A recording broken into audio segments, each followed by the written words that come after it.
बोधि वार्ता के सभी वीडियो अब बोधि ट्यूब पर उपलब्ध हैं। ये वीडियो पूरी तरह से आध्यात्म को समर्पित है। एक निशुल्क वीडियो सेवा है, पूरी तरह से विज्ञापन रहित है, अव्यवसायिक है और बोधि ट्यूब साधकों के लिए स्वर्ग है।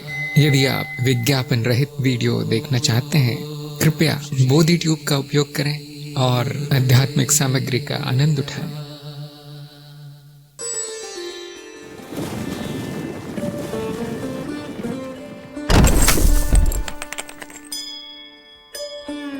नमस्कार, बोधि वार्ता सत्संग में आप सभी का स्वागत है। सत्संग हमारे लिए एक अवसर है मिलने का और अपने प्रश्नों के उत्तर जानने का, आध्यात्मिक विषयों पर चर्चा करने का, और कार्यक्रम संबंधित कार्य भी हम इस सत्संग करते हैं, जैसे कि परीक्षाएं आदि। तो इससे पहले कि हम प्रश्नोत्तर शुरू करें, आज 2 परीक्षाएं हैं, अनीता की और सोनल की। उसके बाद हम सभी प्रश्न लेंगे। तो सबसे पहले हम शुरू करेंगे अनीता से, और मैं जानना चाहूँगा अनीता से कि क्या आपका सत्यापन हो गया है और आप परीक्षा के लिए तैयार हैं अभी? जी गुरुजी, मेरी आवाज आ रही है? हाँ जी, आ रही है, बिल्कुल आ रही है। जी गुरुजी। तो आपको 10 प्रश्न दिए जाएंगे और उनके जवाब आपको देना है। कम से कम 5 प्रश्नों के सही उत्तर होंगे तो आपको चरण 4 में भेजा जाएगा। तो बाकी तो आप सब नियम जानते ही होंगे क्या है। सत्संग में जो भी साधक है उनसे मेरा अनुरोध है कि कोई और उत्तर ना दे, ये जिसकी परीक्षा है उसी को उत्तर देना है और बाद में हम उस पर चर्चा करेंगे। तो ये है अनीता के प्रश्न, ध्यान से पढ़ लीजिए और कोई जल्दी नहीं है, आराम से अब उत्तर दीजिए, सोच सोच के उत्तर दीजिए, अपने अनुभव के आधार पर उत्तर दीजिए। जी गुरुजी, संसार अज्ञान का कारण है, अपने विचार बताएं। जी गुरुजी, संसार अज्ञान का कारण है, ज्ञान से ही भरा पड़ा है। ज्ञान नहीं होने के कारण अज्ञान हावी है। दूसरा प्रश्न है, ज्ञान चित्त में है और चित्त माया है, तो क्या ज्ञान भी माया है? ज्ञान चित्त में संगठित नाद रचना है और चित्त माया है। ज्ञान अज्ञान का नाश करता है। जी गुरुजी, तीसरा प्रश्न है, दूसरा ठीक से आ नहीं रहा है। सत्य अधिक महत्वपूर्ण है या अज्ञान का अंत? अज्ञान का अंत होने पर सत्य अपने आप पता चल जाएगा, क्योंकि सत्य ही जो शाश्वत है वही सत्य है। अनुभवकर्ता का तत्व क्या है? अनुभवकर्ता का कोई तत्व नहीं है। दृष्टा और दृष्टि में क्या भेद है? दृष्टि जो इंद्रियां हैं, जो देखा जा रहा है। दृष्टि जो 5 इंद्रियों द्वारा देखी जा रही है, जो देखा जा रहा है वो दृष्टि। इंद्रियों द्वारा जो देखा जा रहा है वो दृष्टि है और जो देख रहा है वो दृष्टा है। छठवां, नाद से रचना कैसे संभव है? सरल से जटिल नाद रचनाओं से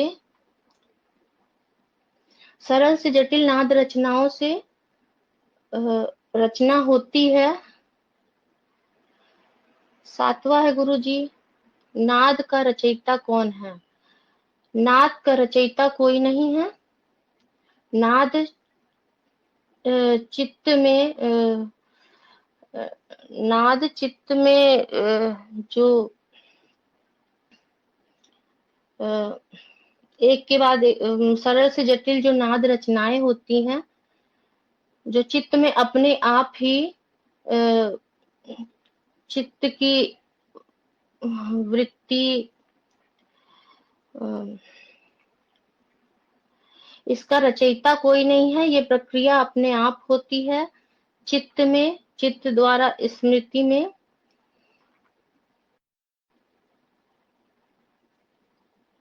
इसका कोई रचयिता नहीं है, ये प्रक्रिया अपने आप होती है, भौतिक परामानसिक नाद रचनाओं से मिलकर बनती हैं। ब्रह्म में लीन कैसे हुआ जाए? ब्रह्म में इसी समय हम ब्रह्म में लीन हैं। ब्रह्म में लीन होने का कोई वो नहीं है। नौवा है, एकता का अनुभव कैसा होता है?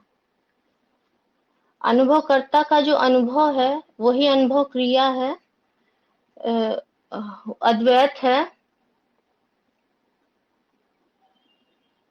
वही अनुभव क्रिया है, अद्वैत है। सब माया है, 10वां, सब माया है, कोई करता नहीं तो नैतिकता का क्या औचित्य है? सब माया है,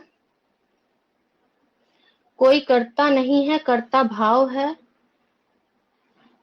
नैतिकता का औचित्य गुरुजी समझ में नहीं आ रहा मुझे। औचित मतलब क्या उचित है? सब कुछ माया होते हुए भी सबको नैतिकता का व्यवहार करना जरूरी है क्या? जी जी, सब माया है, कर्ता भाव है, तो भी नैतिकता का व्यवहार जरूरी है, नैतिकता जरूरी है। जी गुरुजी। अच्छा, इसका दोबारा बताइए थोड़ा उत्तर। जी गुरुजी। अनुभवकर्ता का तत्व क्या है? जी, अनुभवकर्ता का कोई तत्व नहीं होता मेरे। अभी गुरुजी थोड़ा मैं यही उत्तर है आपका?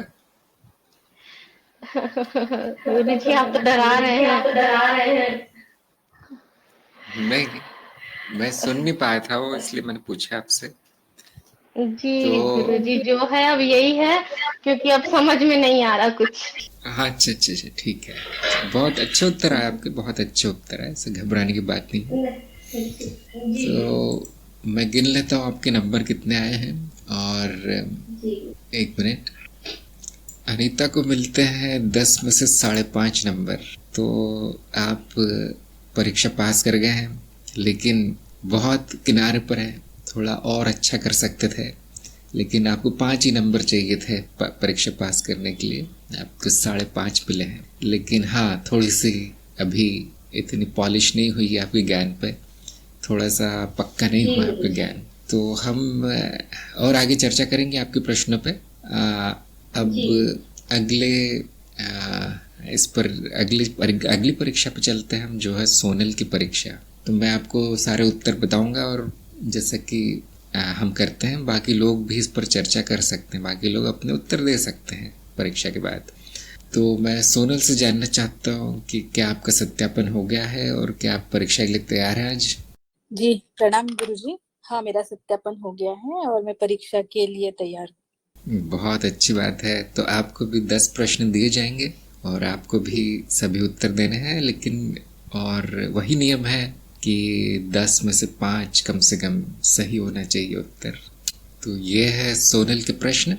और हमेशा की तरह बाकी सभी साधकों से अनुरोध है कि अभी उत्तर ना लिखें, ये परीक्षा है, तो ध्यान से पढ़ लीजिए और अपना समय लेकर सोचकर अनुभव के द्वारा उत्तर देने का प्रयास कीजिए। जी प्रणाम गुरुदेव। सबसे पहला प्रश्न है, ज्ञान मार्ग में सबसे बड़ी बाधा कौन सी है? अभी ज्ञान मार्ग ये एक आध्यात्मिक मार्ग है, जहाँ से हमें ज्ञान मतलब हम अपने स्वरूप को जान सकते हैं। इसमें अभी सबसे बड़ी बाधा ये होती है कि हम ये सोच लेते हैं कि मैं शरीर हूँ या मैं बुद्धि हूँ। इससे ज्ञान मार्ग में हम अज्ञान भी कहा जा सकता है। तो वैसे तो ज्ञान मार्ग में सबसे बड़ी बाधा अज्ञान है, जैसे जैसे जीव का विकास होता है वैसे वैसे ये पता चलता है कि सबसे बड़ी बाधा तो अज्ञान के मैं उदाहरण देना चाहूंगी यहाँ पे, जो आपने दो चार उदाहरण दीजिए कहा है उसके लिए। क्योंकि मेरे हिसाब से सबसे बड़ी बाधा तो दोषपूर्ण चित्तवृत्ति और अज्ञान। अज्ञान का कारण ही दोषपूर्ण चित्तवृत्ति है। तो ये कैसे बनती है? तो ये बहुत सारी मान्यताएं जो हमें संसार ने हम पे थोप दी है, और कुछ बिना प्रमाण के भी ऐसी मान्यताएं हम मान लेते हैं, तो वो बाधा हो गई। और इसके उदाहरण जैसे मैंने मान लिया कि मैं शरीर हूँ, मैंने मान लिया कि मैं मेरी बुद्धि हूँ, और मैंने ये भी मान लिया कि मुझे ऐसा कोई अनुभव होना चाहिए जिससे मुझे पता चलेगा कि मैं ब्रह्म हूँ। तो ये जो सारे हैं वो मेरी ज्ञान मार्ग की बाधा है। और जो भी परिवर्तनीय है उसे हम लोग मान लेते हैं कि यही सत्य है, क्योंकि उसकी जो परिवर्तनता है वो काफी धीरे चलती है। तो वो हमें स्थायी भाव का भाव कराती है कि हाँ ये चीज स्थायी है तो ये सत्य हो सकती है। लेकिन जो कुछ भी परिवर्तन होता है, परिवर्तित होता है, वो असत्य है, और ये मान लेना कि वो सत्य है ये भी अज्ञान है। तो ये मेरे दो चार उदाहरण थे। दूसरा प्रश्न है कि तर्क या अनुमान को प्रमाण क्यों माना गया है जबकि ये पूर्णतः बौद्धिक है? हाँ, तर्क या अनुमान जो है वो क्या सिर्फ बौद्धिक है? तो मेरे हिसाब से अगर मैं उस पे विचार करूं या मनन करूं, तो अनुमान या तर्क जो है वो मेरे पहले किसी अनुभव पर आधारित होते हैं। तो ये पहला अनुभव जो है वो मेरा चित्त में होता है। तो मैं मतलब जो भी मुझे अनुभव हो रहे हैं, पंचेंद्रिय से हो रहे हैं या जागतिक अनुभव है या फिर जो भी शारीरिक अनुभव मुझे हो रहा है, वो अंततः चित्त में ही ये होता है। और बुद्धि जो है वो चित्त की सबसे बड़ी परत है। तो हम लोग ये कह सकते हैं कि हाँ ये जो अभी तर्क और ये अनुमान जो है ये बौद्धिक है। तो अभी हमें क्या करना है कि इसका उपयोग करना है, और जैसे कि और यही एक साधन भी है हमारा जिससे हम लोग सत्य तक पहुंच सकते हैं।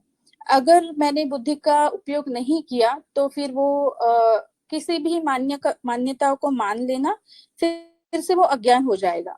इसीलिए जब तक मैं एक नई साधक हूँ तब तक मुझे बुद्धि का उपयोग करना बहुत ही आवश्यक है।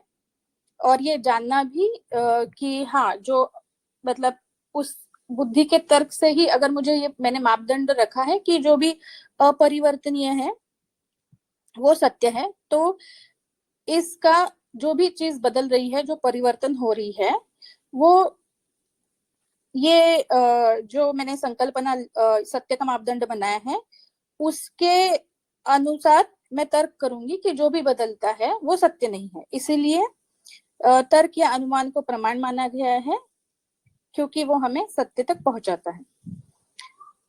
तीसरा प्रश्न है कि सत्य का मानदंड क्या है और किस संदर्भ में लागू होता है? अभी वैसे तो सत्य के पहले तो मतलब सत्य क्या है हम लोग ये जान लेते हैं, कि फिर हम लोग उसके बारे में बात करेंगे कि उसका मानदंड क्या है और किस संदर्भ में लागू होता है। तो जैसे कि सत्य वो है जो हमें कुछ कुछ चीजें जो है वो बचपन से बताई जाती है, जैसे कि माँ बाप कहते हैं या पाठशाला में कुछ पढ़ाया जाता है, तो हम बचपन में उसको मान लेते हैं कि हाँ यही सत्य है। और जो फिर हम लोग उसके सोचते हैं या फिर उसका जो कुछ अनुभव होता है तो उसी को हम लोग सच मान लेते हैं। तो अभी ये जो सत्य है वो व्यक्तिनिष्ठ हो सकता है। तो यानी कि मेरा जो सत्य है वो किसी और का हो ये जरूरी नहीं है। तो अभी उसको हम लोग कैसे मतलब उस कैसे जान ले कि वो सत्य है? तो कुछ हम लोग उसके लिए उचित मानदंड क्या है? वैसे तो हर एक के कुछ अलग अलग मानदंड हो सकते हैं, लेकिन जैसे सबसे उचित मानदंड कौन से है या फिर वो क्या है? तो ये एक है कि स्व अनुभव। जो मुझे खुद को अनुभव, जो मेरे खुद के अनुभव है वो मेरे लिए सत्य है। तार्किकता एक दूसरा है, जो अनुभव के आधार पर तर्क किया जा सकता है, क्या गलत है क्या नहीं ये हम लोग मान सकते हैं या जान सकते हैं। तीसरा है सर्वव्यापकता, कि सर्वव्यापकता का अर्थ है कि हर जगह पे वही सत्य है, देश काल स्थान पर ये निर्भर नहीं है, वो सत्य है। अपरिवर्तनीय है, यानी जो बदलता नहीं, हमेशा वही रहता है, वो अपरिवर्तनीय है। तो ये कुछ सत्य के मानदंड हैं, और ये किस संदर्भ में लागू होते हैं कि जैसे भौतिक अभौतिक स्थितियों या चित्त अवस्था पर निर्भरित है, निर्भरता है इसकी। जैसे कि विज्ञान का सच, मानसिक सत्य, स्वप्न का सत्य, मृत्युत्तर सत्य, आध्यात्मिक अनुभवों का सत्य, ये कई अलग अलग संदर्भ हैं जिसमें हम लोग ये सत्य के मानदंड का उपयोग कर सकते हैं। वैसे ज्ञान मार्ग पर एक ही मापदंड माना गया है, वो है अपरिवर्तनीय, और वो ऐसा कठोर मानदंड है कि वो किसी भी लोक में आप जाओगे तो वहां पे वो सत्य ही रहेगा। इसलिए हमने सत्य का मानदंड जो अद्वैत में चुना है या फिर ज्ञान मार्ग में जो है वो है अपरिवर्तनीय। जो भी अपरिवर्तनीय है वो सत्य है। प्रश्न चौथा, नए साधकों के लिए और अज्ञानी के लिए वाद विवाद ज्ञान का सर्वोत्तम उपाय है, अपने विचार बताइए। तो अभी मेरे लिए ये है कि वाद विवाद ये जो शब्द है वो ठीक नहीं है कि वाद विवादों से ज्ञान होगा, ये मैं नहीं मानती। और ये तो बिल्कुल भी सर्वोत्तम उपाय नहीं है, क्योंकि मेरे लिए खुद का ही अनुभव है एक सर्वोत्तम उपाय है। हाँ, विचार मंथन जो मैं कहती हूँ या फिर जो मानती हूँ कि हाँ, एक दूसरे के विचार अगर हम जान ले, जैसे कि ज्ञानी है या फिर और कोई, मैं नई साधक हूँ और जो अभी आपके कार्यक्रम में थोड़े आगे बढ़ चुके हैं, हाँ, उनके साथ में वार्तालाप करके या फिर उनके साथ मेरे अपने विचार बता के, उनके विचार सुन के मैं कुछ ज्ञान प्राप्ति हो सकती है। या फिर आप ऐसा कह सकते हो कि हाँ, मेरे जो भी कुछ अज्ञान की संभावना थी या फिर जो भी मेरी कुछ मान्यताएं थी, वो मान्यताएं अभी कम हो गई है, तो उससे मैं कह सकती हूँ कि हाँ, मुझे थोड़ा ज्ञान हो गया है। पर यह सर्वोत्तम उपाय नहीं है, और वाद विवाद तो बिल्कुल भी नहीं होना चाहिए। और प्रश्न पांचवा ये है कि साक्षी को किस विधि से जाना जा सकता है।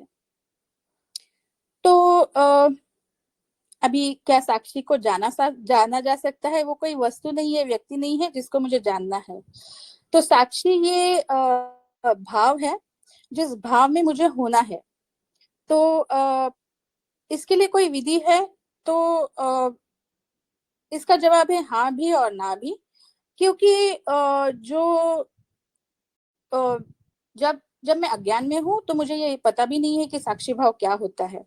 जब मुझे हेलो जब मैं अज्ञान में हूँ तो मुझे ये भी पता नहीं है कि साक्षी भाव होता क्या है और उसमें कैसे रहा जाता है। तो अज्ञान के कारण तो साक्षी भाव होना या फिर साक्षी, किसी चीज का साक्षी बनना थोड़ा मुश्किल है। जब लेकिन मुझे ज्ञान हो जाता है कि मैं अनुभव करता हूँ, और ये अनुभवकर्ता का ज्ञान मार्ग पर श्रवण मनन और नित्य साधन से जाना जा सकता है। तो कहने के लिए हाँ, ये विधि है जानने के लिए कि मैं अनुभव करता हूँ, और वो भाव में रहना है कि मैं अनुभव करता हूँ, उसको साक्षी भाव कहा जाता है। तो उसकी कोई विधि नहीं है, अनुभवकर्ता को जानने की विधि है, लेकिन साक्षी भाव में होना पड़ता है, उसके लिए कोई विधि नहीं करनी पड़ती। छठा प्रश्न है कि अनुभवकर्ता पूर्ण है, इसके लिए और इसके विरोध में तार्किक दृष्टिकोण से खंडन या अखंडन कीजिए।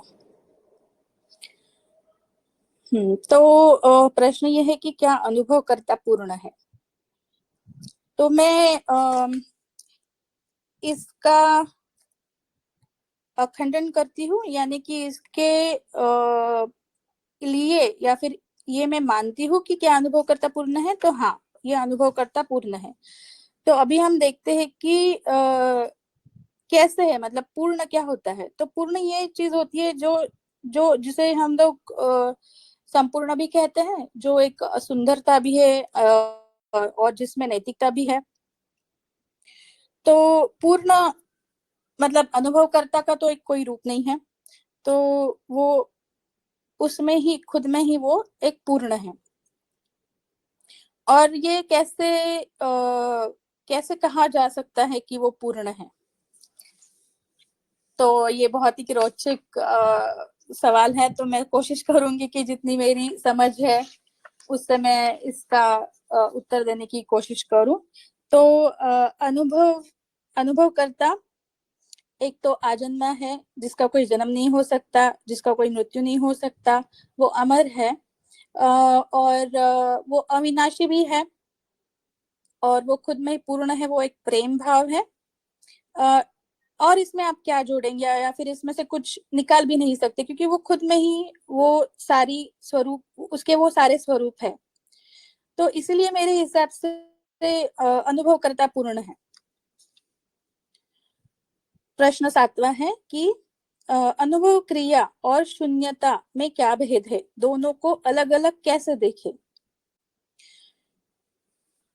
तो पहले तो ये जान लेते हैं कि अनुभव क्रिया क्या है। अनुभव क्रिया यानी अनुभवकर्ता और अनुभवकर्ता। अनुभवकर्ता को अनुभव होना, इसी क्रिया को हम लोग अनुभव क्रिया कहते हैं। और शून्यता एक संपूर्ण है, जहां पे कुछ जोड़ा या घटाया नहीं जा सकता। और अनुभव क्रिया भी एक पूर्ण संपूर्ण क्रिया है, या फिर वही एक संपूर्ण तत्व है, ऐसे कह सकते हैं। या फिर जो भी क्रिया है वो खुद में ही एक पूर्ण है। तो शून्यता भी एक पूर्ण है और अनुभव क्रिया भी पूर्ण है। इसी तर्क से मैं ये कह सकती हूँ कि अनुभव क्रिया और शून्यता में कोई भेद नहीं है। अभी इसको दोनों को अलग अलग कैसे देखे? अगर द्वैत में देखना चाहो तो भी थोड़ा मुश्किल है कि इसको कैसे अलग अलग देखा जाए। तो इसको सिर्फ अनुभव किया जा सकता है, और मेरे अनुभव में इनको मैंने कभी अलग अलग अनुभव नहीं किया है, या फिर मुझे तो मतलब शून्यता का अनुभव नहीं हुआ है अभी तक। तो हाँ, तो ये इनको अलग अलग देखना संभव नहीं है। प्रश्न 8वां, मानव चित्त में कौन सी परतें हैं? आध्यात्मिक दृष्टिकोण से सबसे महत्वपूर्ण कौन सी है? तो अभी चित्त की अलग अलग वृत्तियां हैं। तो इनमें जो चित्त की परतें, जो चौथा मॉडल इसमें पढ़ाया गया है कार्यक्रम में, उसमें बहुत सारी चित्त वृत्तियां दी है, या फिर चित्त की परतें दी है। सो सबसे पहले आती है कि संभाव्य चित्त, यानी जिसको हम लोग कुंडलिनी भी कहते हैं। वो सबसे निचली मतलब सबसे निचली तो परब्रह्म है, और सबसे ऊपर भी चित्त की जो परतें है वो भी परब्रह्म है। तो इन दोनों के बीच में बहुत सारी आती है, जैसे संभाव्य चित्त, खनिजिक चित्त, वानस्पतिक चित्त, सरीसृप चित्त, स्तनपायी चित्त, मानव चित्त, बुद्धिमान चित्त, जागृत चित्त, मुक्त चित्त, विलीन चित्त, और फिर से जो आखिरी वाला चित्त है वो है परब्रह्म चित्त। तो अभी आध्यात्मिक दृष्टिकोण से सबसे बड़ा महत्वपूर्ण कौन सा है? तो मेरे लिए मानव होना, यही चित्त जो मेरे लिए है वो बहुत महत्वपूर्ण है।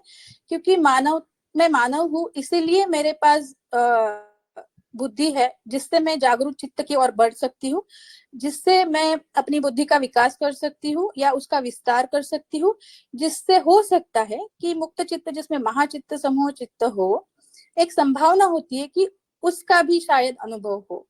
इसीलिए मेरे लिए आध्यात्मिक दृष्टिकोण से मानव चित्त सबसे महत्वपूर्ण है, क्योंकि वही से शुरुआत होती है। तो मनुष्य जन्म मिलना ही बहुत बड़ी बात है, वही से ही आध्यात्मिक दृष्टिकोण का विकास क्रम शुरू हो सकता है।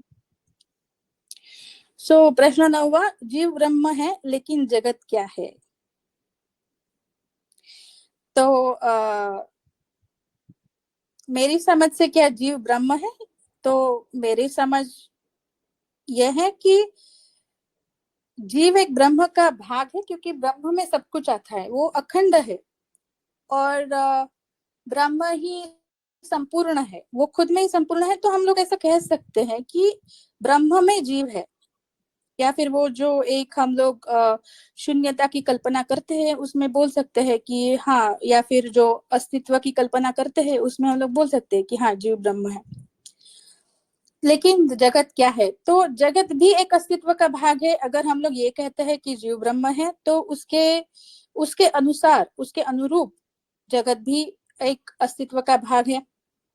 तो जीव ब्रह्म है तो जगत भी ब्रह्म ही है। क्या गुरु का आचरण नैतिक होना चाहिए?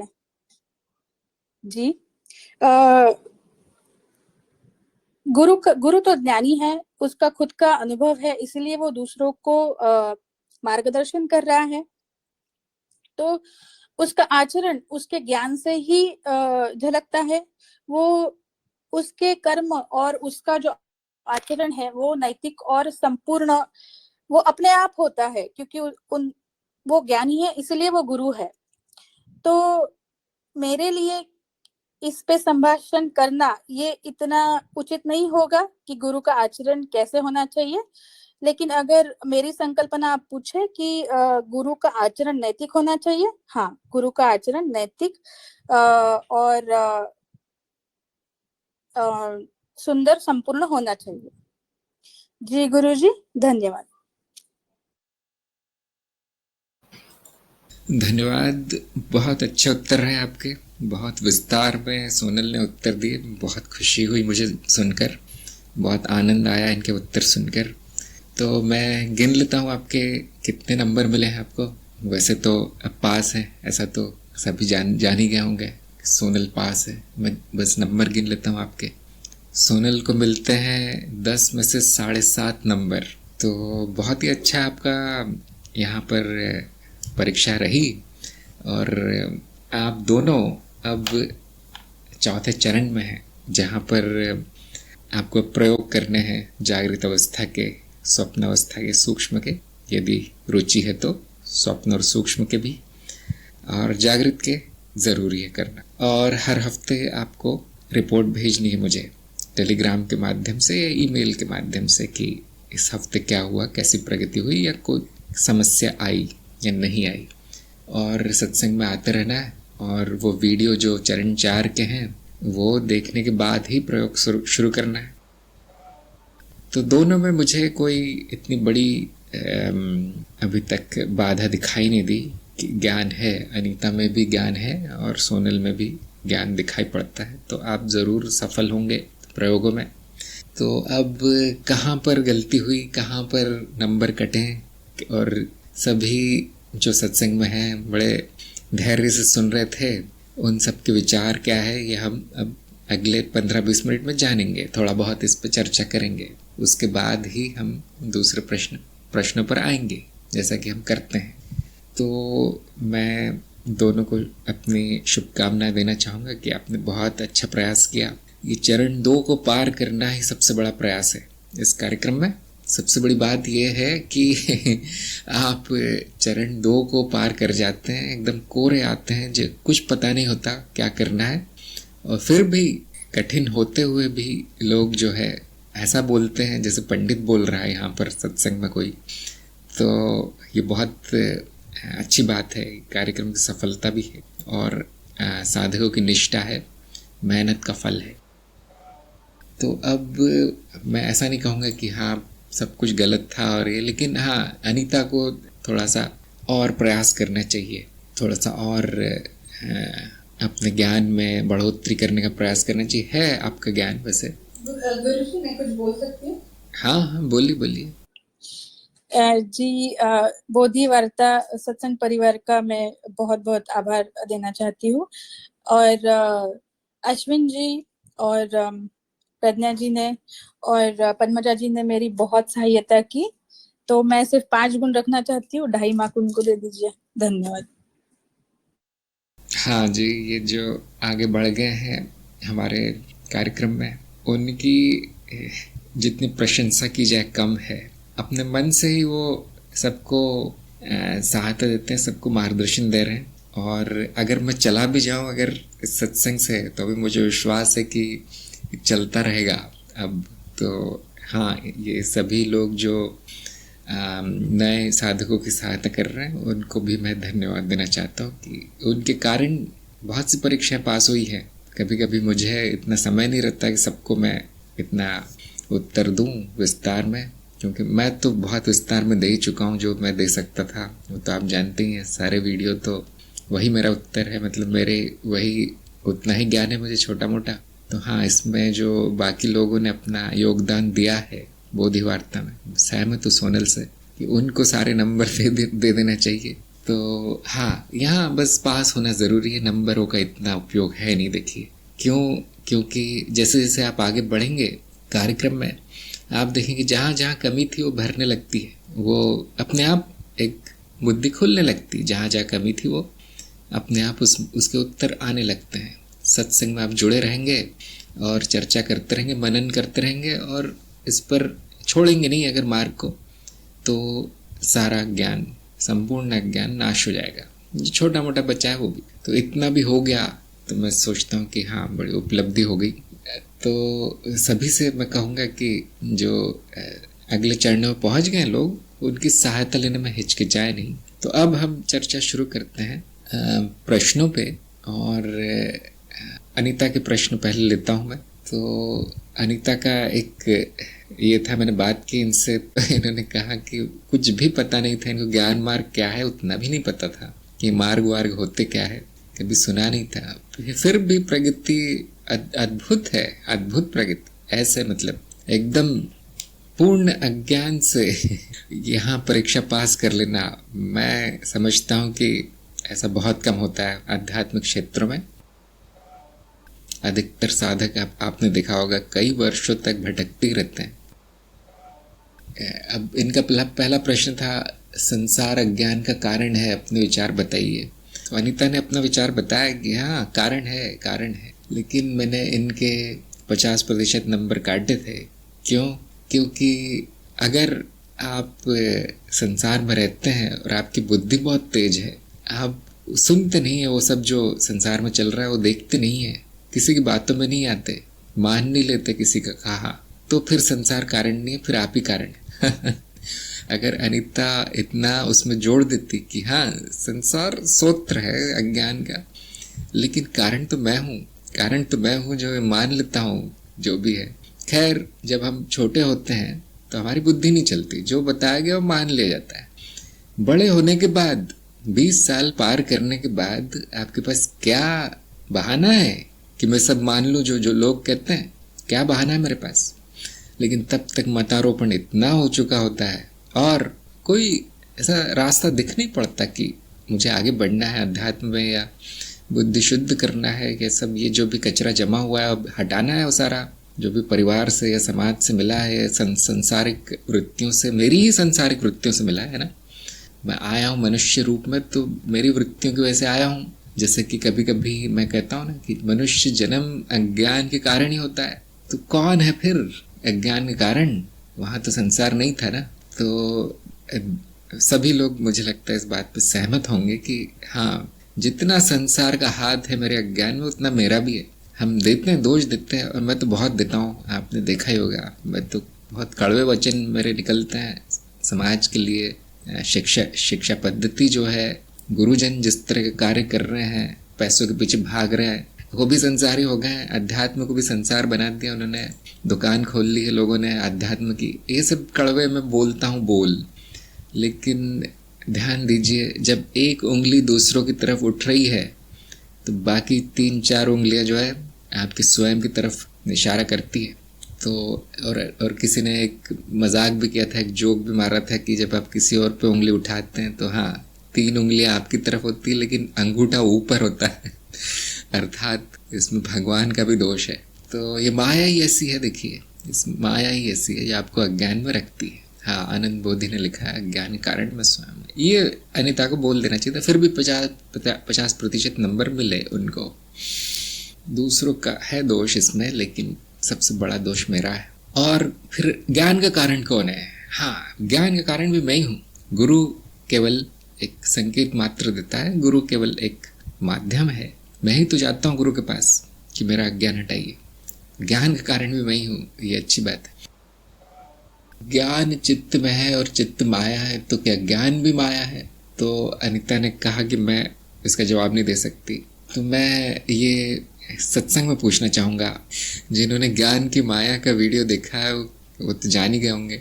स्नेहलता ने कहा हाँ बिल्कुल सही कहा आपने, और विजेंद्र ने भी कहा है कि ये माया है, अज्ञान को दूर करने माध्यम है। मीरा ने भी कहा है कि ये छोड़ना पड़ता है, बिल्कुल सही कहा। तो देखिए अनीता जी, चित्त माया है ये बोल दिया गया कि ज्ञान चित्त में है, तो आपको सोचना ही नहीं है, माया है। अनुभवों में संबंध जोड़ना ज्ञान है, अनुभव तो माया ही है। संपूर्ण अनुभव परिवर्तनशील है, इसलिए असत्य है। अब क्या बचा? अब इतना क्या सोचना, उसमें क्या जवाब दूं? है वो माया। लेकिन हाँ, जो नए नए हैं वो थोड़े डरेंगे ज्ञान को माया बोलने में कि ऐसा कैसे बोल दूं मैं, ज्ञान ही तो मेरी रोजी रोटी है ज्ञान के भरोसे ही तो मेरा जीवन चल रहा है, मैं उसको कैसे माया बोल दूं। लेकिन हाँ, साधक को जो सत्य है वो बोल देना चाहिए, डरना नहीं चाहिए। है माया। सुभाष ने भी कहा है कि अंत में ज्ञान को छोड़ना है। हाँ, अस्तित्व में न ज्ञान है न अज्ञान है। ब्रह्म अवस्था क्या है, अद्वैत की अवस्था क्या है, हम चिंता नहीं करते। फिर क्या है ज्ञान, क्या? हाँ, वहां चिंता नहीं होती हमें। मैं तो बस हूँ, होना मात्र है, यहाँ पर अनुभव क्रिया है। अब यहाँ पे त्याग है। ज्ञान अज्ञान द्वैत है। देखिए, द्वैत है अर्थात माया है।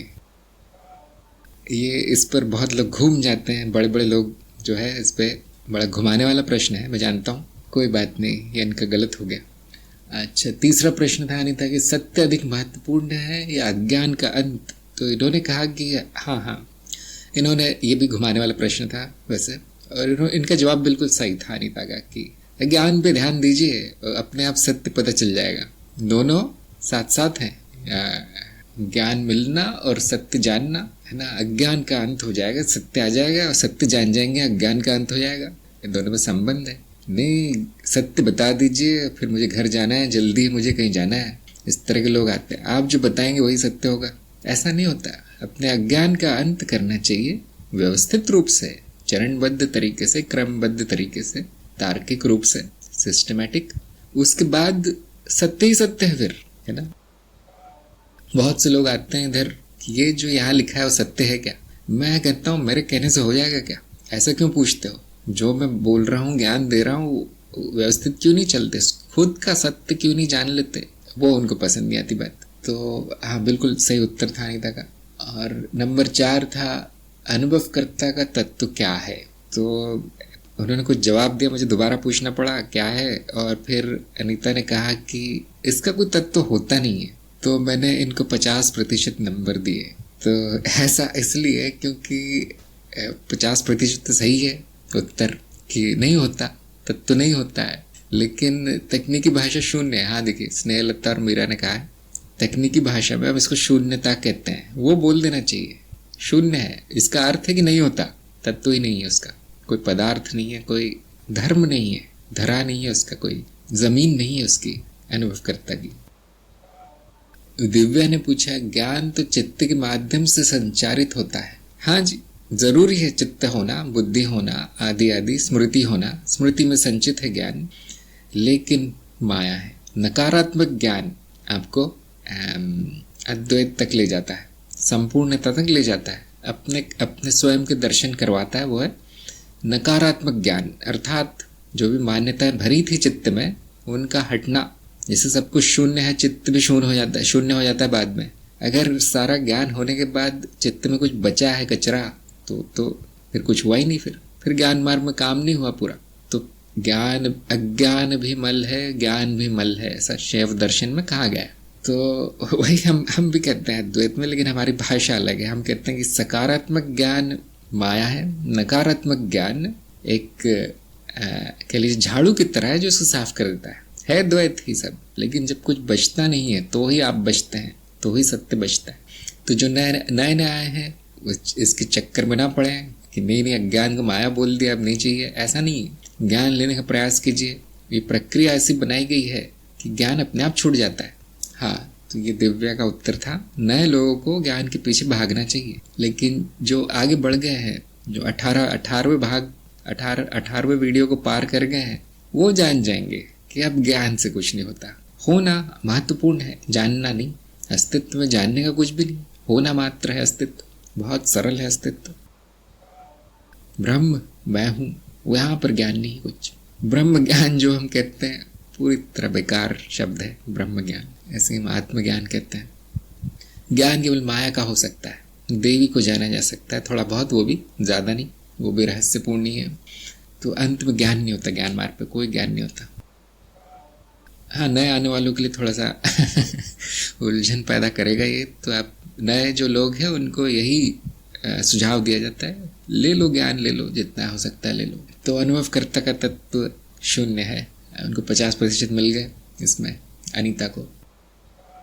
उन्होंने जान तो लिया है कि नहीं है, ज्ञान तो है वहाँ पे अनीता के पास, बोलना नहीं आया, कोई बात नहीं, थोड़ा पॉलिश कर लीजिए और अपनी वाक शुद्धि इसमें भाषा सही कर लीजिए। दृष्टा और दृष्टि में क्या भेद है? तो इनका जवाब गलत हो गया यहाँ। इन्होंने कुछ बोला था कि जो दृष्टा को दिखाई पड़ता है वो दृष्टि है। नहीं, ऐसा कुछ नहीं है। तो फिर से मैं सत्संग में ही पूछना चाहूँगा, क्या भेद है दृष्टा और दृष्टि में? बहुत से लोगों ने लिखा है कोई भेद नहीं है। माधुरी ने भी लिखा है चित्तवृत्ति कारण अलग जान पड़ते हैं, कोई भेद नहीं है। मीरा ने भी लिखा, आलोक ने भी लिखा है, हलदर। ऐसा लगता है कि सभी एक मत है इस बारे में कि कोई भेद नहीं है। रमाकांत ने लिखा है दृष्टा अनुभव करता है, दृष्टि अनुभव क्रिया है। हाँ, कुणाल ने भी लिखा चित्त विभाजन करता है। तो हाँ, ये जरा कठिन प्रश्न था कि एक स्तर पर हम कहते हैं कि दोनों अलग है, अनुभव और अनुभव करता अलग है, और एक स्तर पे हम कहते हैं कि नहीं एक ही है।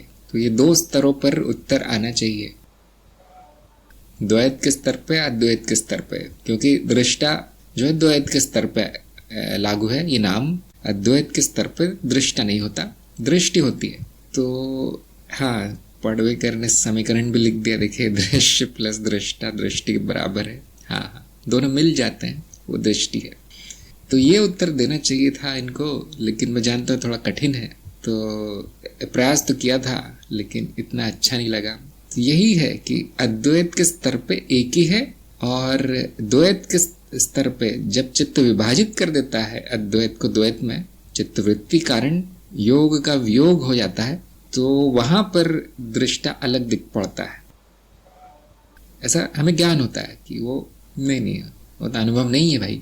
जिससे कोई आपसे पूछे कि घड़ा और मिट्टी में क्या भेद है, तो आप एक नजर डालेंगे तो आप बोलेंगे वही तो है, एक ही तो है। लेकिन बुद्धि क्या कहती है आपकी कि मिट्टी बहुत कुछ हो सकती है, लेकिन घड़ा घड़ा ही रहेगा, है ना। जो गीली मिट्टी का अगर कुछ बना है तो वो अनित्य है, कुछ भी हो सकता है वो। तो हम बुद्धि क्या कहेगी हमारी कि देखिए घड़ा असत्य है, परिवर्तनशील है, असत्य है, कुछ भी हो सकता है वो। आज घड़ा है, पता नहीं 5 मिनट बाद पता नहीं अगले दिन क्या हो जाए, उसका टूट जाए, कुछ और हो जाए। लेकिन मिट्टी नहीं बदलेगी कभी, मिट्टी तो मिट्टी रहेगी।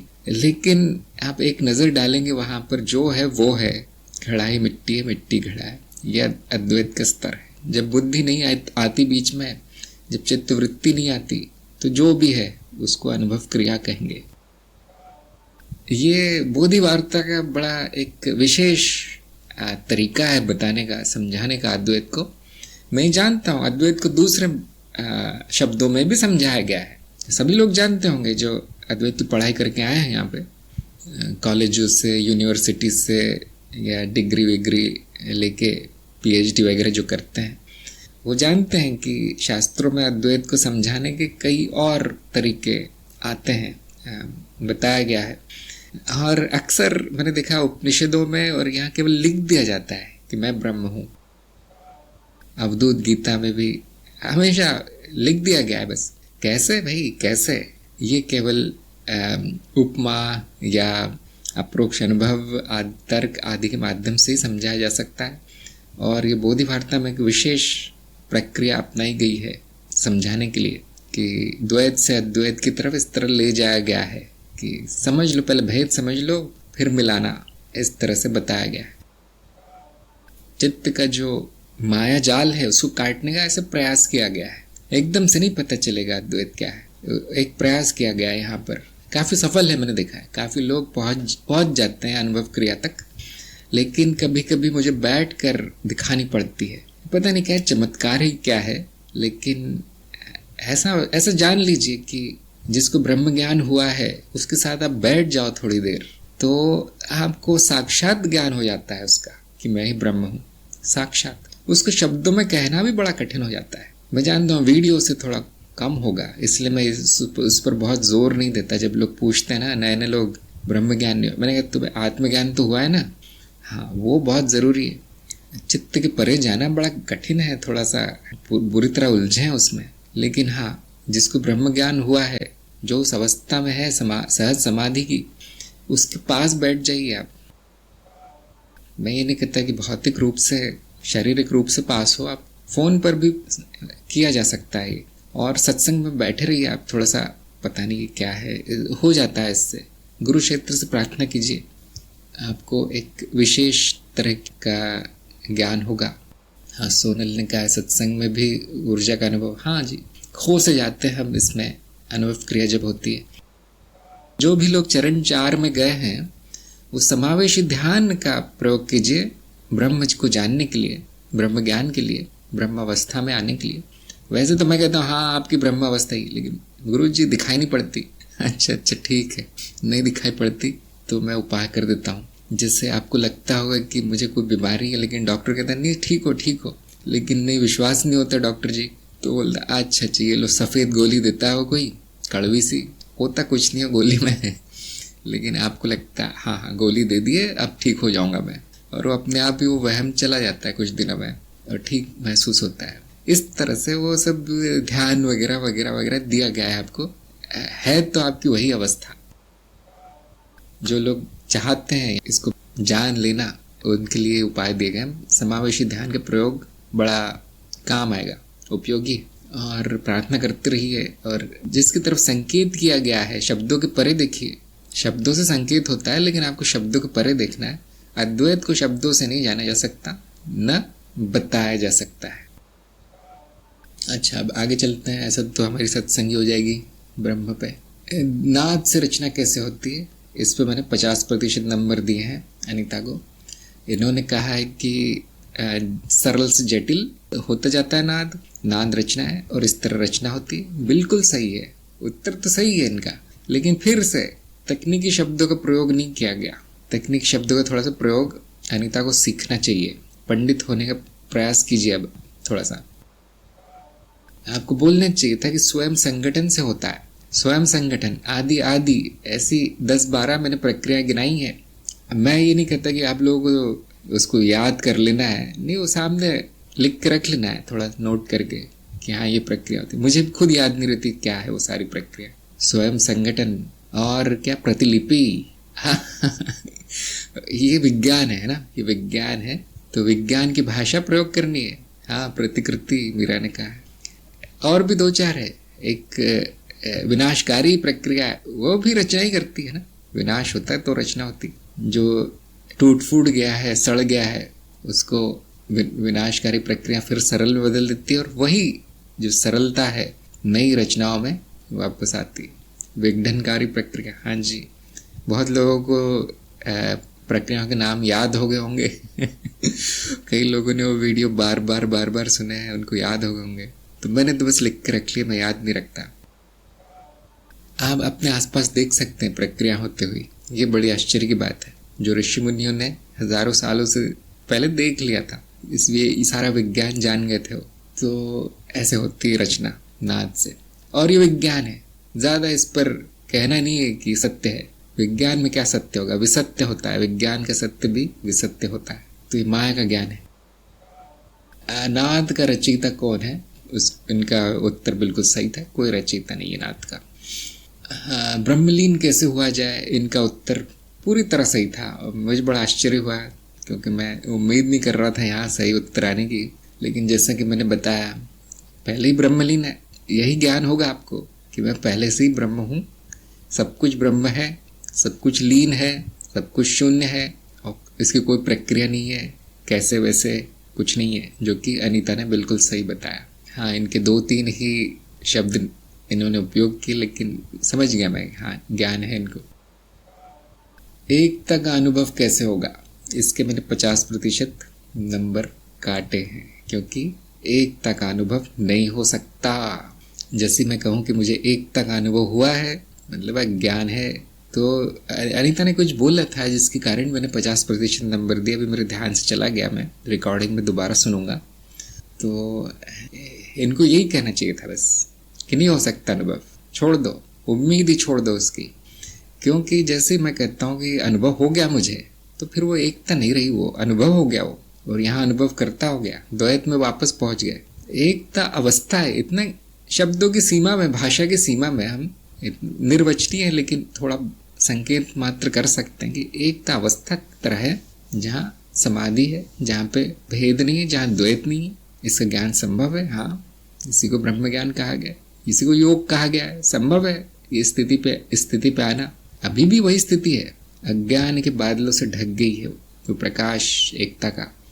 और हम ज्ञान मार्ग में बुद्धि का उपयोग करते हैं। जैसे मैं कभी कभी पूछता हूँ ना, जैसे आत्मज्ञान के समय हम पूछते हैं कि आप में और मुझ में क्या फ़र्क है, आपके तत्व में और मुझ में क्या फ़र्क है। या मैं पूछता हूँ कि जो फ्रिज में जो पानी रखा है बॉटल में, उसमें और ग्लास में जो पानी है उसमें क्या फ़र्क है। तो बुद्धि स्वयं बताती है कि नहीं कोई फ़र्क नहीं है, एक है। तो तार्किक दृष्टि से पता चल जाता है। लेकिन लोग कहते नहीं ये तो गुरुजी बौद्धिक ज्ञान हो गया। मैंने कहा इतना ही होगा ज्ञान है बौद्धिक ही होता है, हुआ जा सकता है, एक हुआ जा सकता है। उसको उसका अनुभव लेने का प्रयास मत कीजिए, अनुभव छोड़ने का प्रयास कीजिए, नकारात्मक ज्ञान। तो कोई बात नहीं, शुरू में अगर समझ में नहीं आया तो मुझे इतना कोई दुख नहीं होता देखकर। आत्मज्ञान हो गया ना, हाँ, वो मुझे महत्वपूर्ण लगता है। अच्छा, 10वां प्रश्न था इनका कि सब माया है, कोई करता नहीं, तो नैतिकता के क्या औचित्य है। तो इसमें थोड़ा सा इनको उलझन हुई थी अनीता को, लेकिन इन्होंने बताया कि हाँ उचित है, नैतिकता होना चाहिए। तो मैंने 50% नंबर दिए, लेकिन पूरा उत्तर नहीं आया। तो मैं ये जानना चाहूँगा, सत्संग में माया है तो क्या करना है नैतिक होके, जो मन में आए वो करो। क्या ये इस तरह का विचार उचित है? माया कह के इस तरह की विचारधारा क्या ज्ञानी के लिए उचित है? मैं बाकी जनता की तो बात ही नहीं कर रहा, बाकी जनता के हमें क्या करना है। ज्ञानी जो है, ज्ञान मार्ग पर जो साधक है, आध्यात्म के साधक है, जब जान जाते हैं कि ये स्वप्न है, तो क्या उनके लिए नैतिक कर्म या अच्छे कर्म, पुण्य कर्म या जो भी उनके मन में आता है वो कर्म कैसे निर्धारित करेंगे, वो कौन बताएगा। माधुरी ने लिखा है उत्तर जीविता के लिए आवश्यक है। हाँ, सुभाष ने लिखा है चेतना युक्त। वो अलग सवाल है। देखिए, चेतना में रहकर आपके सारे कर्म नैतिक हो जाते हैं, ये बात सही है। लेकिन मैंने देखा है जो नए आते हैं ना ज्ञान मार्ग में, उनको जब बताया जाए कि देखिए सब कुछ माया है, तो फिर वो कहते हैं फिर तो ये जो भी हो रहा है संसार में वो सब सही है। मैं कहता हूँ सही है हमें क्या करना है संसार में, क्या हो रहा है। लेकिन वो ये नहीं समझ पाते कि अगर ये सपना है तो इसमें आप क्यों बोलते हैं फिर कि इस तरह का व्यवहार करना है, उस तरह का। मैं तो बोलता नहीं वैसे, है ना, लेकिन ऐसा लोग प्रश्न करते हैं। अनीता ने कहा कर्म हमेशा नैतिक होने चाहिए, कोई भी अवस्था में हो। माया के परिप्रेक्ष्य में बताइए, मतलब माया है तो कुछ भी कर लो, यहाँ सब ठीक ही तो होगा। जैसे सिनेमा में जो होता है, सिनेमा अंत होने के बाद हम उसमें कोई जजमेंट नहीं करते, हम उसमें कोई आरोप प्रत्यारोप नहीं करते कि इसने ये ठीक नहीं किया, विलन ने वो ठीक नहीं किया था, या उसके साथ ज्यादती हुई थी, या ये बहुत नैतिक था वो चरित्र। वहाँ हमारे लिए तो मनोरंजन है, वो खेल है, माया है, अर्थात लीला है। जब तक पिक्चर चल रही होती है, हाँ, बड़ा भेदभाव होता है। सोनम ने कहा है कि मन से कर्म नहीं, चेतना में कर्म। हाँ जी। सोनल ने कहा है माया काम आती है, नैतिकता यानी अहिंसा है। ज्ञानी जानकर भी किसी को नहीं हानि पहुंचा सकता, क्योंकि जानता है कि हम सब एक है। हाँ, ये बहुत अच्छा उत्तर है सोनल का। माया होते हुए भी तो मैं हूँ बेटा, समझते क्यों नहीं हो। नहीं गुरुजी, माया तो बैंक लूट लेता हूँ, फिर क्या, उससे तो कुछ नहीं होगा। आपने तो कहा कर्म भी मिथ्या है, कुछ भी कर लेता हूँ। अरे नहीं, लेकिन नुकसान होता है उससे, हिंसा अर्थात नुकसान। पूजा ने कहा है ज्ञान होने पर नैतिकता अपने आप हो जाती है। आपकी बात सत्य है। देखिए, ज्ञानी के पास कोई विकल्प नहीं रह जाता नैतिक होने के अलावा। आपका मन ही आपको धिक्कारेगा, थोड़ा सा भी गलती करेंगे आप तो। दूसरों की गलती क्षमा की जा सकती क्योंकि वो अज्ञानी है, ज्ञान होने के बाद कैसे क्षमा किया, मैं तो खुद को क्षमा नहीं कर पाता, कभी कभी हो जाती गलतियाँ ना। राजीव ने कहा विकास को गति मिलती है, ये बात भी सही है। उसका फल क्या आता है, नैतिकता का। जीव का विकास बड़ा तेज हो जाता है, नर्क से मृत्युलोक, मृत्युलोक से स्वर्गलोक, ये बड़ी तेजी से होगा। फिर जो हिंसा करता है उसका पतन हो रहा है, हम जानते हैं बात, मतलब प्रैक्टिकल चीज है ये। विजेंद्र ने समाज के संगठन को बनाया, नहीं, समाज में तो अनैतिकता है, फिर भी संगठित है है ना। गुंडों का जो गिरोह होता है, बदमाशों का, अपराधियों का, बड़ा संगठित होता है। आपने वो सिनेमा देखा हो, पिक्चरों में डकैती करते हैं, चोरी करते हैं किसी तरह की, वो जो हीरो का हार चुराते हैं, बड़े वैज्ञानिक तरीके से उनके उपकरण वगैरह, अंग्रेजी फिल्मों में ज़्यादा होता है ये, बड़ा संगठित होता है उनका, बुद्धिमानी उनमें दिख पड़ती है। लेकिन क्या वो नैतिक है? रुचिका ने कहा मैं और दूसरे में भेद नहीं है तो हिंसा कैसे कर सकता है? हाँ, खेल है।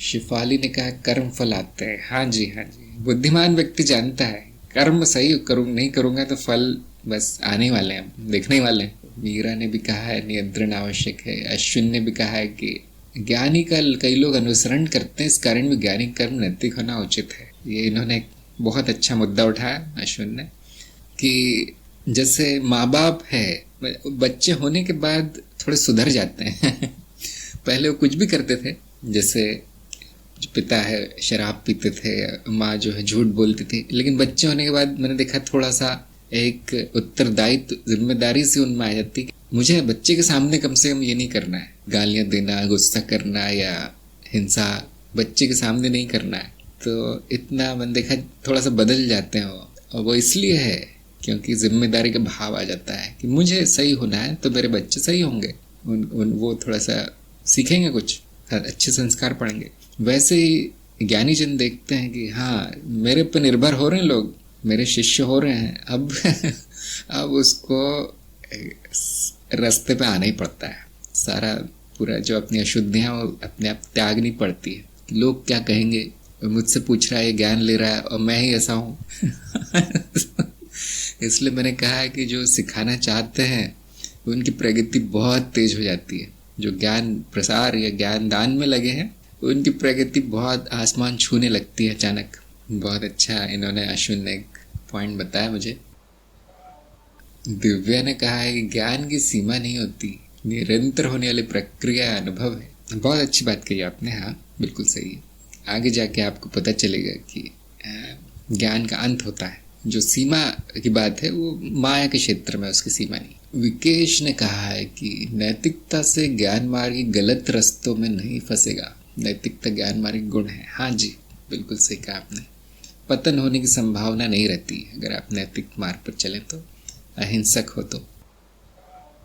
शिफाली ने कहा है संकल्प शक्ति कैसे बढ़ाई जाती है? हाँ, ये तंत्र मार्ग का प्रश्न है, तंत्र मार्ग का है। तो वासना पूर्ति के उपाय नाम की श्रृंखला मैंने बना रखी है, देख लीजिए, वहाँ संकल्प के बारे में थोड़ा बहुत बताया गया है। अच्छा, सोनल के प्रश्न पे आते हैं।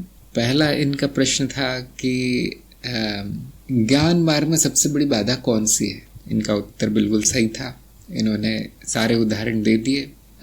नंबर 2 प्रश्न था इनका, तर्क या अनुमान को प्रमाण क्यों माना गया है जबकि पूर्णतः बौद्धिक है? हाँ, उत्तर बिल्कुल सही था सोनल का कि बौद्धिक है, बात सही है, लेकिन अनुभव आधारित है। जैसे कि मैं वीडियो में बोलता हूँ अंत में सब कुछ बताने के बाद कि देखिए सारे प्रमाणों का, सारे ज्ञान के साधनों का जो निचोड़ आता है, अर्क तत्व जो आता है वो अनुभव है, साक्षात अनुभव, प्रत्यक्ष अनुभव, अप्रोक्ष अनुभव, उसी से ज्ञान होगा। तो बहुत से लोग आ जाते हैं ये बोलने कि ये आप इतना अनुमान के भरोसे बहुत चलते हैं, मुझे अनुभव दिलवाइए, इसका अनुभव दिलवाइए। मैंने कहा देखिए यही तरीका है यहाँ पे ज्ञान मार्ग में। अगर आपको केवल अनुभव का ही मार्ग चाहिए जहाँ कोई अनुमान का उपयोग नहीं कर रहा हो तो ज्ञान मार्ग में मत आना। यहाँ हम बुद्धि का उपयोग करते हैं, तर्क, अनुमान बहुत प्रभावशाली तरीका है, बुद्धि बड़ी शुद्ध हो जाती है इससे। और जहाँ जिसका अनुभव होना है वो होकर रहेगा, और जिसका नहीं हो सकता अनुभव, कुछ भी कर लीजिए, कोई भी मार्ग अपना लीजिए दुनिया का, इस संपूर्ण अस्तित्व में वो अनुभव नहीं होगा। जैसे लोग आते हैं, मुझे अनुभवकर्ता का अनुभव चाहिए, ये बड़ा तार्किक लग रहा है आपने जो बोला है, अनुमान लग रहा है, मैं कहा करते रहो, फिर करते रहो अनुभवकर्ता का। तो देखिए बुद्धि चली नहीं यहाँ पे मतारोपण जो है वो उसका प्रभाव दिखाई पड़ रहा है। तो ये बात बिल्कुल सही है कि वो जो बंदा अड़ गया है कि नहीं, जब तक मैं देख नहीं लूँगा तब तक विश्वास नहीं करूँगा। तो मैंने कहा देखिए, हाँ देख सकते हैं आप, देख सकते हैं, लेकिन क्या देखना है, किस दिशा में देखना है, वो भी तो जानना ज़रूरी। इन्हें आपने ये जो बताया, ये मृत्यु के उपरांत और ये मृत्यु नहीं होती और ये मुझे खुद देखना है, अच्छा देख लो, फिर तो उसमें समय नष्ट होगा। अब आपका लक्ष्य जो है चरम अवस्था में पहुंचना, और फिर उसके लिए अनुमान बहुत अच्छा साधन है। तो हाँ, इनका उत्तर सही था। तीसरा प्रश्न था सोनल का, सत्य का मानदंड क्या है, किस संदर्भ में लागू है। बिल्कुल सही उत्तर आया, इन्होंने बता भी दिया, सारे के सारे जो मानदंड थे वो सारे बता दिए, बहुत विस्तार में उत्तर आए।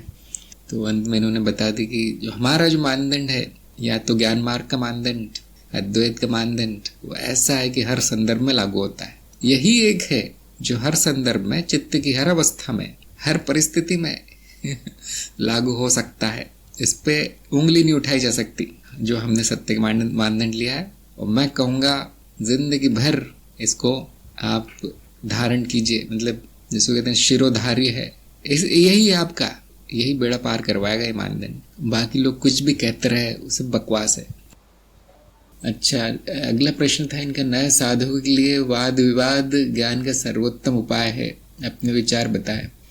तो हाँ, इनको मैंने नंबर पूरे दे दिए, और इन्होंने कहा कि नहीं ये नहीं है, लेकिन थोड़ा और इसमें बताना चाहिए था कि वाद विवाद का एक स्थान है ज्ञान मार्ग में। क्यों मैं ऐसा कहता हूँ? क्योंकि आप शास्त्र पढ़ेंगे तो उसमें वाद विवाद ही भरा है खंडन अखंडन भरा है शास्त्रों में। कि तो बड़े बड़े गुरुजनों ने लिखा है वो सब जो वाद विवाद होते थे, प्रतियोगिताएं भी होती थी ऐसे पंडितों में। तो क्या ये लोग बेवकूफ थे? क्या वो मूर्ख थे जो करते थे? तो वाद विवाद का अपना एक स्थान है, लेकिन नए लोगों के लिए नहीं है। इतना सोनल को बताना चाहिए था। कोई और बोलना चाहेगा वाद विवाद पे? है इसका कुछ उपाय, इसका कुछ वाद विवाद करने का कोई फायदा है ज्ञान मार्ग में? विजेंद्र ने कहा केवल मान्यताओं खंडित करने के लिए होता है। हाँ, सही कहा आपने। जब मान्यता बहुत सीमेंट जैसी पक्की हो जाती है तो उनको मार मार के ही तोड़ना पड़ता है फिर वह बुद्धि नहीं चलती लोगों की, उनको वाद विवाद में हराना पड़ता है। वाद विवाद कर रहा मतलब नया नया आया होगा इस मार्ग पे। प्रज्ञा ने कहा सत्य निकल के आता है, चिंतन होता है, अहम नाश के लिए जरूरी है। हाँ, जो विवादी किस्म के लोग होते हैं उनका अहम बहुत बड़ा होता है, तभी तो विवाद कर रहे हैं वो। तो देखिए, नए लोगों को, ऐसे लोगों को छोड़ देना चाहिए, विवाद में नहीं पड़ना चाहिए। अगर वो कहता है कि नहीं मैं जो कहता हूँ वही सत्य है और क्योंकि मैं कह रहा हूँ इसलिए सत्य है, आदि आदि इस किताब में लिखा है इसलिए सत्य है, या तुम ऐसे हो तुम वैसे हो, इस तरह के आक्रमण जब होते हैं तो उस समय हाथ जोड़ के निकल जाना चाहिए वहाँ से कि भाई तुम ही ठीक हो, हाँ चलो तुम ही जीत जाओ आज, और तुम्हारा ही नुकसान है इसमें। नए लोगों के लिए वाद विवाद समय नष्ट करने के बराबर है, ज्ञान नहीं होता। तर्क शास्त्र में तर्क करने की विधि बताई गई है। बोधि वार्ता कम्युनिटी है, उस पर मैंने एक दिन संदेश भेजा था, एक मैंने छोटा सा पोस्ट डाला था कि तर्क के क्या नियम है, तर्क क्या कहते हैं उसको, वाद करने के, वाद विवाद करने के, डिबेट, उसके क्या नियम है। ये मैंने लिखा है कहीं, आप खोज सकते हैं, सब कुछ ज्ञान कोश में डाल दिया गया है। ज्ञान कोश में जाके जो सारा जो मैंने लिखा है सब कुछ वहाँ पे भर दिया गया है, उसमें आप ढूंढ सकते हैं। मैंने लिखे हैं कुछ, जैसे केवल प्रश्न होने चाहिए आपके। जो ज्ञानी जो वाद विवाद करता है उसमें प्रश्नों की भरमार होती है, उन प्रश्नों से सामने वाले को सोचने का मौका मिलता है, सामने वाले के बुद्धि के द्वार खुलते हैं। ज्ञानी अपनी बात नहीं रखता, केवल प्रश्न पूछता है वाद विवाद में। हर किसी से वाद विवाद नहीं करना चाहिए, मूर्खों से नहीं करना चाहिए, ये उसमें बताया गया है, क्योंकि उनकी मूर्खता को बल मिलता है कि देखो कितना बड़ा ज्ञानी मुझसे बात कर रहा है, वो छोड़ ही देना चाहिए। मीरा ने कहा है निपुण ज्ञानी के बीच शास्त्रार्थ होता था पहले, जिसमें नए लोगों को ज्ञान मिलता था। हाँ, आप पढ़ेंगे वो शास्त्र जिसमें कि इस तरह के शास्त्रार्थ या वाद विवाद हुआ है तो आपको लाभ मिलेगा, लेकिन केवल उसी को ज्ञान का साधन लोगों ने बना दिया। अब वो ठीक नहीं किया। ज्ञान गुरु से शिष्य ऐसे होता है। और वो वाद विवाद लोगों ने देखा इतना, गुरु से भी जाके वाद विवाद करते लोग, गुरु पे भी इल्जाम लगाते हैं, ऐसा तो मत करो। गुरु को क्यों वाद विवाद करना है किसी से? बोर हो चुका है कर करके, वो सारा जीवन इसी में बिता चुका है। अब कोई रुचि नहीं होती किसी गुरुजन को वाद विवाद में। तो गुरु बात कहता है, गुरु बात अपनी रखता है। अब बाकी जो है पंडित लोग वाद विवाद ही करते हैं, उनको नहीं आता अपनी बात रखना, नहीं आता सिखाना किसी को। केवल अध्यात्म के क्षेत्र में नहीं, बाकी क्षेत्रों में भी यही हो रहा है। मैंने देखा विज्ञान के क्षेत्र में भी हर विवादित हो जाती है हर चीज, जैसे राजनीति में भी हर चीज विवादित है। क्योंकि सत्य कोई अता पता नहीं है ना इन जगहों पे। सत्य जहां पर नहीं होता वहां विवाद होता है, जहां बुद्धि नहीं होती वहां विवाद होता है। तो नए लोगों को नहीं करना चाहिए भाई, वाद विवाद में न पड़े, प्रश्न पूछिए, ज्ञान लीजिए। ज्ञान आपका लक्ष्य है, ज्ञान के नाश लक्ष्य है। दूसरा क्या कहता है, बिल्कुल नहीं सुनना है, समय नष्ट होगा आपका। जो आपको बताया जा रहा है जिस मार्ग में, उतना ही सुनना है पहले। प्रीति ने कहा वाद विवाद नहीं, संवाद होना चाहिए। बिल्कुल सही, हाँ, बातचीत हो सकती है, जैसे हम सत्संग में करते रहते हैं। यहाँ पे लोग अपने अपने विचार प्रकट करते रहते हैं, उसको हम वाद विवाद नहीं कहेंगे। तो अगला प्रश्न था सोनल का, साक्षी को किस विधि से जाना जा सकता है? ये उत्तर गलत हो गया। तो मैं सत्संग में पूछना चाहता हूँ किस विधि से जाना जा सकता है साक्षी को। सोनल ने साक्षी भाव को बीच में लाया। साक्षी भाव की तो बात ही नहीं हो रही है यहाँ पर, सिर्फ साक्षी की बात हो रही है। साक्षी और साक्षी भाव में फर्क है। साक्षी का अर्थ है अनुभव करता, साक्षी भाव का अर्थ है चेतना। हाँ, कमलेश का उत्तर सही है, नेति नेति। और सुभाष ने कहा कोई विधि नहीं है। मीरा ने भी कहा कोई विधि नहीं है। मैं ये नहीं पूछ रहा कि साक्षी कैसे हुआ जाए, मैं पूछ रहा हूँ जाना कैसे जा सकता है उसको, आत्मज्ञान कैसे हो।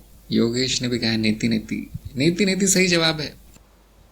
देखिए, जब मैं पूछता हूँ कि साक्षी कैसे हुआ जाए, साक्षी कैसे बन जाऊं, अब उसकी कोई विधि नहीं है, वो तो पहले से ही आप है।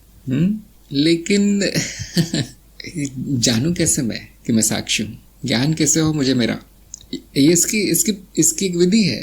और जिसको नेति नेति कहा गया है शास्त्रों में, रमन महर्षि ने खास तौर से बड़ा प्रचार किया इसका, कि ये देख लिया जाए कि मैं क्या नहीं हूँ, ये देख लिया जाए। नीति का अर्थ है ये भी नहीं वो भी नहीं। ये विधि है। जो 3 दिवसीय कार्यक्रम कर रहे हैं, जो 3 दिवसीय कार्यक्रम से आए हैं हमारे सत्संग में या कार्यक्रम में, वो उनको करवाया गया है। वो बड़ा प्रभावशाली है, प्रभावशाली। और हमने नीति नीति को और आगे बढ़ा दिया है, क्योंकि बहुत से लोग शरीर और मन तक सीमित हो जाते हैं। नीति नीति बोधि वार्ता में खासतौर से 3 दिवसीय कार्यक्रम में हमने उसको और आगे बढ़ा दिया है। क्यों? क्योंकि मैं पूछता हूँ क्या आपका जन्म हुआ है ना, मैं पूछता हूँ क्या आपका आकार है, क्या आपका पदार्थ है, क्या प्रकार है, कुछ क्या स्त्री है, क्या पुरुष है।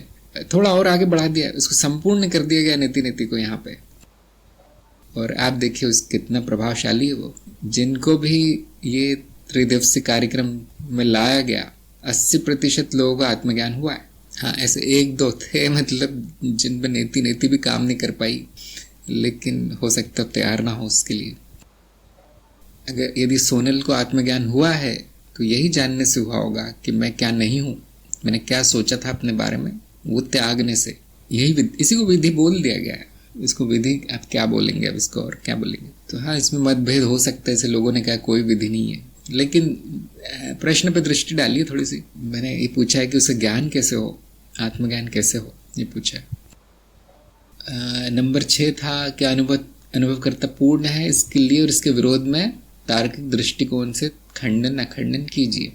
तो सोनल के 50% नंबर कटे हुए यहाँ पे। क्यों? क्योंकि इसके लिए तो उन्होंने किया, इसके तार्किक जो तर्क दिए हैं कि हाँ पूर्ण है, बताया है, वो बिल्कुल सही है। 50% नंबर मिल गया इनको, लेकिन इन्होंने खंडन नहीं किया, उसका विरोध में नहीं किया सोनल ने। कोई कर सकता है विरोध में, अनुभव करता पूर्ण नहीं है, इसके लिए कोई तर्क दे सकता है। मैं जानता हूँ बड़ा कठिन सवाल है, क्यों नहीं है पूर्ण अनुभव करता। मैं आपको मतलब इशारा दे देता हूँ, संकेत कि द्वैत और अद्वैत दोनों के स्तरों पे सोच के देखिए, कौन से स्तर पे पूर्ण है, कौन से स्तर पे अपूर्ण है, तो आप दोनों कर पाएंगे। विरोध में और उसके लिए पक्ष में विपक्ष में दोनों तर्क दे पाएंगे आप अगर दो स्तरों पे सोचेंगे तो। ये जरूरी है ज्ञान मार्ग में। हाँ, माधुरी ने कहा दूसरे छोर पे अनुभव है। शशांक ने कहा अनुभव के बिना अपूर्ण है। हाँ, ये देखिए द्वैत का स्तर है। पूर्ण अस्तित्व कहा जाता है। क्या पूर्ण है? अस्तित्व पूर्ण है। अनुभव करता ही अस्तित्व है। ये अद्वैत के स्तर पे ज्ञान होता है। वहां पर शून्यता, शून्य तत्व शून्य आ जाता है इसका, है ना। तो हम कहते हैं पूर्ण है। शून्यता में ऐसा कुछ भी नहीं है जो डाला जाए या निकाला जाए तो पूर्ण हो गया। और जब हम द्वैत की दृष्टि से देख रहे होते हैं तो हम देखते हैं कि अरे ये तो आधा ही है, आधा भाग तो अनुभव है। और इतना अनुभव इतना बढ़ चढ़ के सामने आता है कि उस बेचारा अनुभव करता छुप जाता है उसमें। इसलिए तो अज्ञान होता है उसका कि मैं नहीं हूँ, मैं चित्त हूँ, मैं शरीर हूँ। ये अज्ञान कैसे होता है? क्योंकि अनुभव बड़ा प्रकट है, अनुभव करता प्रकट है, छुप जाता है, बुद्धि की पकड़ में नहीं आता। तो इसका खंडन भी किया जा सकता है कि मुझे ये बताइए कि आप द्वैत में बात कर रहे हैं या अद्वैत में बात कर रहे हैं। तो अगर मैं कहूँ कि हाँ नहीं, द्वैत की दृष्टि से बताइए पहले, तो वहाँ तर्क ये रहेगा कि नहीं, पूर्ण नहीं है अनुभव करता, अस्तित्व का भाग है, ऐसा कहा जाएगा। लेकिन फिर हमें अगला चरण लेना ही पड़ता है, अगला कदम उठाना ही पड़ता है हमें कि ये जो आपने बताया है कि अपूर्ण है, ये वाक्य ही अपूर्ण है, ये ज्ञान ही आधा है जो आपने बताया अनुभवकर्ता का। अब ये भी देख लीजिए कि वो पूर्ण भी है अद्वैत के स्तर पे, जहाँ पे वो लोप हो जाता है अनुभव में, अनुभव क्रिया मात्र रह जाती है। सातवां प्रश्न था अनुभव क्रिया और शून्यता में क्या भेद है, और इनका उत्तर बिल्कुल सही था, कोई भेद नहीं है। दोनों को अलग कैसे देखा जाए? उत्तर बिल्कुल सही था, नहीं देख सकते अलग। जिनको ये ज्ञान हुआ है अद्वैत का वही जान सकता है कि क्यों एक है, क्यों ऐसा लगता है। अनुभव क्रिया तो सब कुछ है, सब कुछ है, सब कुछ है, समावेश कर लिया गया है उसमें, सब समावेशी है। अब ये शून्य कैसे हो गई? क्योंकि हमारे मन में यही एक विचार डाल दिया गया है कि शून्य अर्थात कुछ भी नहीं होगा। लेकिन अद्वैत के स्तर पर, पूर्णता के स्तर पर जो सब कुछ है वही शून्य है, संभावना मात्र है अनुभव क्रिया जिसका प्रत्यक्ष दर्शन किया जा सकता है। इतना ही ज्ञान होगा कि शून्य है। ये बहुत बड़ा ज्ञान है। अगर इतना भी हो गया तो बहुत है मेरे हिसाब से। फिर अलग अलग नहीं देखने का प्रयास करना चाहिए कि ऐसा क्यों हो रहा है, ये शून्य क्यों दिखाई पड़ रहा है मुझे अनुभव रूप में, अनुभव करता रूप में। ये रूप भी कहना भी उचित नहीं होगा, उसको प्रतीत मात्र होता है वो। तो ये बुद्धि के परे चला जाता है, यहाँ पे मामला नहीं देखा जा सकता अलग अलग, उनको बुद्धि काम नहीं करती। हाँ, शून्य ही पूर्ण हो सकता है